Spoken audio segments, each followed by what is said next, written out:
Guys, ito yung brother ko nga, pumunta talaga ng Butuan guys para magkaroon lang sila ng signal at saka magkaroon ng battery kasi wala kasing yung mga cellphone puros lubat. Tapos wala kasing kuryente. Ayan, grabe yun guys, halos kapamilya ko guys na wash out yung bahay na nasira, yan bahay ng lula ko, bahay ng auntie ko, grabe lahat halos ng kapamilya namin dyan nasisira ang bahay. Ang iba talaga na wash out, grabe.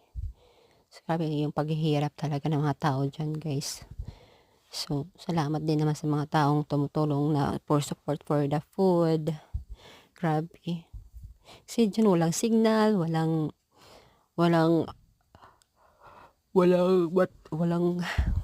walang kuryente. So, yan na nga guys, sobrang first time talaga na sa buong buhay ko nga ganito yung bagyo na sobrang daming sinira, grabe. So, thanks God kasi ngayon nakahaon-haon na yung mga tao, tapos nawala nang until now, 3 years ago na, hindi pa rin nagka-signal yung mga cellphone namin, pero may mga wifi na doon. So, thankful pa rin kasi walang namatay sa bagyong ito, pero ngayon bumalik na yung namin, nagkabahay na yung iba sa tulong ng mga tao din. But yung iba pa rin hindi pa rin nakatayo ng bahay.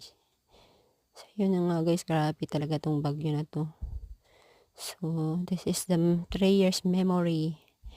Talagang ilang araw yun guys, hindi nakontak yung mga pamilya namin, kaya nag-ano na lang kami ng pambot para makapuntahan sila. So, yun na nga, sirang-sira yung mga bahay doon.